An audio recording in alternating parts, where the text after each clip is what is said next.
Hi dear friends, welcome to today's video. അപ്പോൾ നമ്മൾ കുറേ നാളായല്ലേ ഒരു പ്രോപ്പറായിട്ടുള്ള വെയിറ്റ് ലോസ് വീഡിയോസൊക്കെ ചെയ്തിട്ട്. അപ്പോൾ ഇന്ന് പറഞ്ഞു തരുന്നത് കുറച്ച് ടിപ്സാണ് പെട്ടെന്നൊന്ന് വെയിറ്റ് കുറയാനും എന്ന് വെച്ചാൽ കുറച്ച് ഹെൽത്തി ആയിട്ട് കേട്ടോ. കുറച്ച് ടിപ്സ് എല്ലാവർക്കും ഫോളോ ചെയ്യാൻ പറ്റുന്നൊരു ടിപ്പാണ് ഇത്. ആർക്ക് വേണമെങ്കിലും ചെയ്യാം, പക്ഷേ നിങ്ങളുടെ മൈൻഡ് സെറ്റാണ് ഏറ്റവും ഇമ്പോർട്ടൻറ്റ്. നിങ്ങൾ ആദ്യം ഒരു മൈൻഡിലേക്ക് വരണം. അതായത് ഞാൻ വെയിറ്റ് കുറയ്ക്കാൻ പോവുകയാണെന്നുള്ളത്. ഇപ്പോൾ കുറച്ച് നാളുകളായിട്ട് എന്നെക്കൊണ്ട് പറ്റാത്തൊരു കാര്യമാണ് കേട്ടോ അത്. കാരണം അത് പുറമേ നിന്ന് ഒരാൾ നമ്മളെ ഫോഴ്സ് ചെയ്തിട്ട് ചെയ്യാനായിട്ട് പറ്റുന്നൊരു കാര്യമല്ല.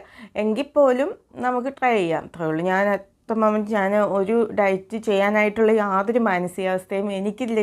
എന്നോട് ആര് പറഞ്ഞാലും എനിക്ക് ചെയ്യാൻ തോന്നുന്നില്ല, അല്ലെങ്കിൽ സ്വയമായിട്ടൊന്നും തോന്നാത്ത അവസ്ഥയിലാണ് കേട്ടോ ഇരിക്കുന്നത്. അപ്പോൾ എനിക്കതുകൊണ്ട് തന്നെ മനസ്സിലാക്കാൻ പറ്റും. ഇങ്ങനെ വെയിറ്റ് കുറയ്ക്കുക, അങ്ങനെ വെയിറ്റ് കുറയ്ക്കുക എന്ന് 100 കണക്കിന് വീഡിയോസ് ചിലപ്പം ദിവസം കാണുന്നുണ്ടായിരിക്കും. പക്ഷേ അതിലേക്ക് എത്തുക എന്ന് പറയുന്നത് നമ്മുടെ മാത്രം പേഴ്സണലായിട്ടുള്ളൊരു തീരുമാനമാണ് കേട്ടോ. അപ്പോൾ നിങ്ങൾ ആദ്യം അതിലേക്ക് വരിക, അതാണ് പ്രൈമറി ആയിട്ടുള്ള കാര്യം. അതുണ്ടാവാതെ നമ്മൾ എന്തൊക്കെ ചെയ്യാൻ പോയാലും അതിനൊരു കൺസിസ്റ്റൻസി ഉണ്ടാവത്തില്ല കേട്ടോ. അപ്പോൾ നമ്മളെ ആദ്യത്തെ കാര്യം എന്ന് പറഞ്ഞു കഴിഞ്ഞാൽ, നമ്മൾ ഇച്ചിരി വെയിറ്റ് കുറയ്ക്കാൻ തീരുമാനിക്കുമ്പോൾ ആദ്യം തീരുമാനിക്കേണ്ട കാര്യം, ഞാൻ ഒരു സാധനങ്ങളും കംപ്ലീറ്റ് ആയിട്ട് ഒഴിവാക്കിയിട്ട് ബോഡീനല്ലേ മനസ്സിനെ ഭയങ്കരമായിട്ടുള്ള സ്ട്രെസ്സിലേക്ക് കൊണ്ടുപോകത്തില്ല എന്നുള്ളതാണ്. കാരണം നമുക്ക് ക്രേവിങ്സ് ഉണ്ടാവും. അതുകൊണ്ട് തന്നെ ആ ഒരു തീരുമാനം ആദ്യം എടുക്കുക. അതിന് പകരം നമ്മളെല്ലാ സാധനങ്ങളും കഴിച്ചുകൊണ്ട് തന്നെ ആ കഴിക്കുന്ന എല്ലാ കാര്യങ്ങളുടെയും അളവ് തീരെ ചെറുതായിട്ടൊന്ന് കുറയ്ക്കുക എന്നുള്ളതാണ്. ഇപ്പോൾ ഈവൻ ചോറാണെങ്കിൽ പോലും ആദ്യത്തെ ദിവസങ്ങളിലൊന്നും നമുക്കൊരു വ്യത്യാസം തോന്നുന്ന അത്ര ഒരു എമൗണ്ടിൽ പോലും ചോറിൻ്റെ ഒന്ന് അളവ് നമ്മൾ കുറയ്ക്കാനായിട്ട് പാടില്ല.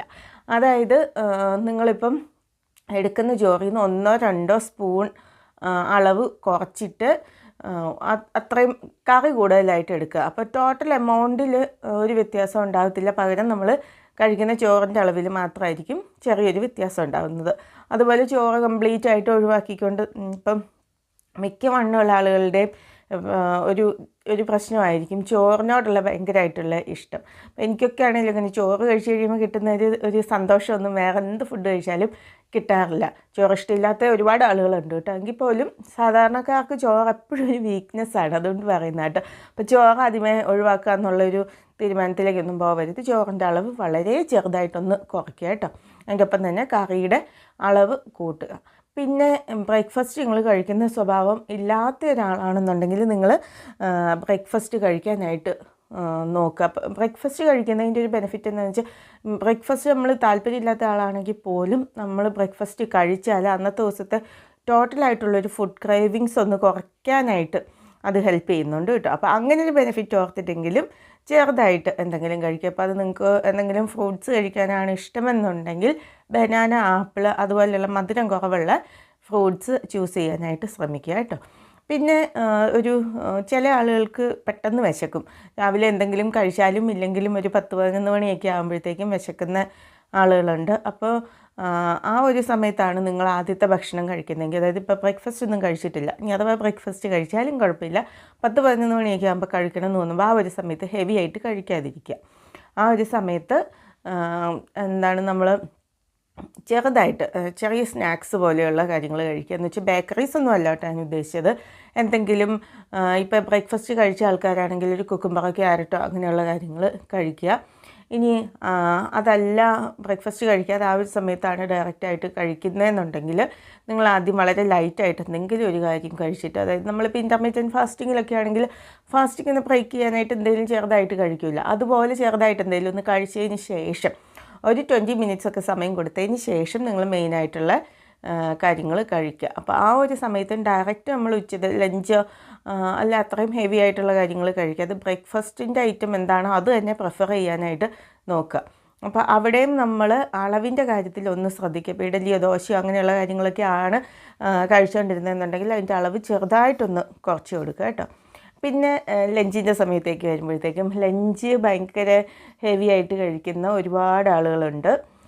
അപ്പം ലഞ്ചിൻ്റെ സമയത്ത് നമുക്ക് നമ്മളിപ്പോൾ വർക്ക് ചെയ്യുന്ന ആളുകളൊക്കെ ആണെന്നുണ്ടെങ്കിൽ അവർക്ക് ചെയ്യാൻ പറ്റുന്നൊരു കാര്യം, നിങ്ങളെപ്പോഴും ലഞ്ച് പാക്ക് ചെയ്യുമ്പോഴത്തേക്കും ചോറിൻ്റെ അളവ് കുറച്ചിട്ട് കറികൾ കൂടുതലായിട്ട് എടുക്കുക. അപ്പോൾ വീട്ടിലിരുന്ന് നമ്മൾ ഫുഡ് കഴിക്കുന്ന ആളുകൾക്കാണ് ഈ രണ്ടാമത് പോയിട്ട് ഫുഡ് എടുക്കാനുള്ള ഭയങ്കരമായിട്ടുള്ള എന്നൊരു ടെൻഡൻസി ഉണ്ടാകുന്നു. അപ്പോൾ അങ്ങനെയുള്ള ആളുകൾക്ക് ചെയ്യാൻ പറ്റുന്നത് എന്താണ് എടുക്കുന്ന ചോറും കറിയൊക്കെ കൂടി കുറച്ച് പതുക്കെ കഴിക്കുക എന്നുള്ളതാണ്. നമ്മളൊരു ടൈമറൊക്കെ സെറ്റ് ചെയ്ത് വെച്ചിട്ട്, ടൈമറല്ല ഒരു അലാമൊക്കെ സെറ്റ് ചെയ്ത് വെച്ചിട്ട് ഒരു 20 മിനിറ്റ് മനസ്സിൽ കരുതിക്കൊണ്ട് പതുക്കെ ചവച്ച് കഴിക്കുക. ആദ്യമൊക്കെ നമ്മൾ മറന്നു പോകും. നമ്മൾ തുടങ്ങുമ്പം ടൈമറോ അലാമൊക്കെ വെച്ചിട്ട് നമ്മൾ സ്റ്റാർട്ട് ചെയ്യും. പക്ഷേ നമ്മൾ കഴിച്ചു തുടങ്ങി കഴിയുമ്പം ഇതിൻ്റെയൊക്കെ കാര്യം മറന്നു പോകും, വാരി വലിച്ച് കഴിക്കും. അപ്പോൾ ആദ്യമൊക്കെ അങ്ങനെ സംഭവിക്കാം. പക്ഷേ എന്നാലും പതുക്കെ ആ ഒരു ശീലത്തിലേക്ക് വരാനായിട്ട് നോക്കുക. അതായത് പതുക്കെ നമ്മൾ ചെയ്ത് കഴിക്കുമ്പോഴത്തേക്കും ഒരു 20 മിനിറ്റ് കൊണ്ട് സമയമെടുത്ത് കഴിക്കുമ്പോഴത്തേക്കും നമ്മുടെ വയറിൽ നിന്ന് ബ്രെയിനിലേക്കൊക്കെയുള്ള സിഗ്നൽസ് പോകും. ഇവിടെ കുറേ നേരമായിട്ട് ഫുഡ് കഴിച്ചുകൊണ്ടിരിക്കുകയാണ്, അതുകൊണ്ട് ഇനി മതി എന്നുള്ളൊരു തോന്നലുണ്ടാക്കിക്കാൻ വേണ്ടിയിട്ട്. പക്ഷെ നമ്മളത് ആ സെയിം ഫുഡ് നമ്മൾ 5 മിനിറ്റും കൊണ്ട് കഴിച്ചു കഴിഞ്ഞാൽ നമ്മുടെ വയറിൽ നിന്നുള്ള ഈ ഒരു സിഗ്നലൊക്കെ നമ്മുടെ ബ്രെയിനിലേക്ക് എത്തുന്നതിന് സമയമാവത്തില്ല. അതിന് മിനിമം ഒരു 20 മിനിറ്റൊക്കെ എടുക്കും. അപ്പോൾ നമ്മളൊന്ന് ബ്രെയിനിനെ ഒന്ന് കളിപ്പിക്കാൻ വേണ്ടിയിട്ടാണ് അങ്ങനെ സ്ലോ ആയിട്ട് കഴിക്കാനായിട്ട് പറയുന്നത്. പിന്നെ ഫുഡ് കഴിക്കുന്നതിനൊരു 20 മിനിറ്റ് മുമ്പ് 1-2 ഗ്ലാസ് വെള്ളം കുടിക്കുന്നത് നല്ലതാണ് കേട്ടോ. ഇപ്പോൾ നമ്മൾ ആ ഫുഡ് കഴിക്കുന്ന ഒപ്പത്തിലോ അല്ലെങ്കിൽ കഴിക്കാൻ തുടങ്ങുന്നതിന് തൊട്ട് മുന്നേയൊക്കെ കുറേ വെള്ളം കുടിക്കുന്നതിൽ കാര്യമില്ല. നമ്മുടെ വയറ് ചിലപ്പോൾ ഇങ്ങനെ നിറഞ്ഞിരിക്കുമായിരിക്കും, ബട്ട് സ്റ്റിൽ നമുക്കൊരു ഫുൾനെസ് തോന്നണം എന്നില്ല. കഴിച്ച് കഴിഞ്ഞാലും ഒരു എന്തോ തൃപ്തിയാവാത്ത രീതിയിലുള്ള ഒരു ഫീലിംഗ് ഒക്കെ ഉണ്ടാവും. അപ്പോൾ അതുകൊണ്ട് അങ്ങനെ. പിന്നെ 4 മണിക്ക് ചായയും സ്നാക്സൊക്കെ കഴിക്കുന്ന ആളുകൾക്ക് ചായക്ക് ഇഷ്ടമുള്ളവർക്ക് അത് ഒഴിവാക്കാൻ ബുദ്ധിമുട്ടായിരിക്കും. അപ്പോൾ നിങ്ങൾ എണ്ണ പലഹാരങ്ങളാണ് കഴിക്കുന്നതെന്നുണ്ടെങ്കിൽ അതിൻ്റെ അളവ് മാത്രം ഒന്ന് കുറയ്ക്കാനായിട്ട് നോക്കുക. പിന്നെ ഏറ്റവും വലിയ വില്ലനാണ് ഡിന്നർ എന്ന് പറയുന്നത്.